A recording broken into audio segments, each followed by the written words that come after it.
প্ৰথমৰ শ্ৰেণীৰ ছাত্ৰ ছাত্ৰী গতিকে আমি এই ফিল্টাৰ বনোৱাৰ কাৰণ উদ্দেশ্য হ'ল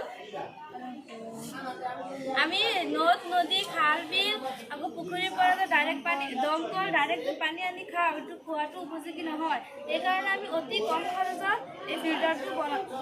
বনাইছোঁ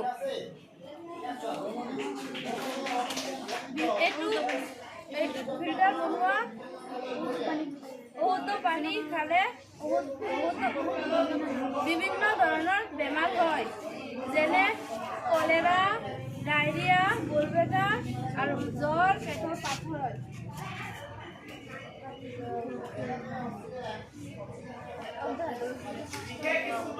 এইটো ফাৰ্ষ্টত আমি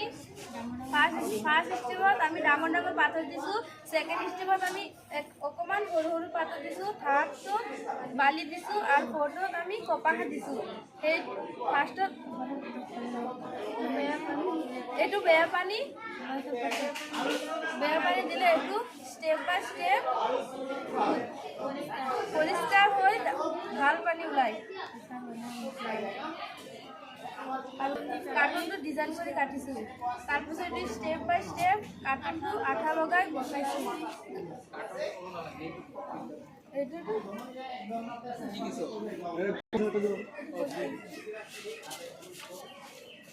লেতেৰা পানী আমি যে খাব নালাগে তোমালোকে যে কৈছা লেতেৰা পানী খাব নালাগে হয় নহয় লেতেৰা পানী আমি কিয় খাব নালাগে বিভিন্ন বীজাণু আকৌ বীজাণু থাকে আকৌ ইয়াৰ পৰা বীজাণুযুক্ত পানী খালে আমাৰ কি হ'ব বেমাৰ হ'ব কেনেকুৱা বেমাৰ হ'ব কলেৰা হয় ডায়েবেটিছ আকৌ পেটত পাথৰ হয়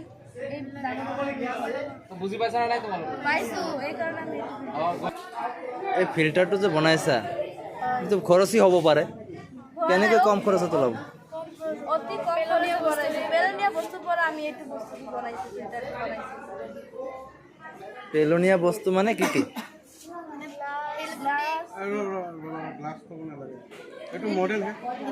শিলগুটি বালি কপাহ আকৌ এইটো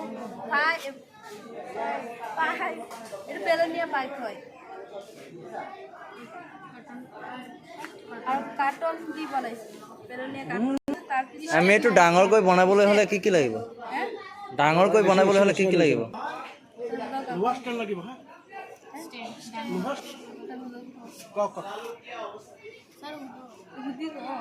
দি বনাব পাৰোঁ বাঁহ দি বনাব পাৰোঁ আকৌ কাৰ্টন দি বনাব পাৰোঁ আৰু ইয়াত এইটো দাম লাগিব ইয়াত যেনেকুৱা মজদু ইয়াত অকণমান অকণমান দিছোঁ আৰু ডাঙৰটো বেছি কৰি দিব লাগিব এইখিনি কৰিলে বিশুদ্ধ পানী হ'ব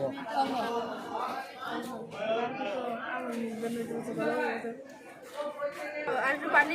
দি বেয়া পানী দি আছে বেয়া পানী দি আকৌ চাফ পানী ওলাই আছে এই ভাল পানী ওলাই আছে চাফ পানী লেতেৰা পানী এতিয়া বেয়া পানী দি আছো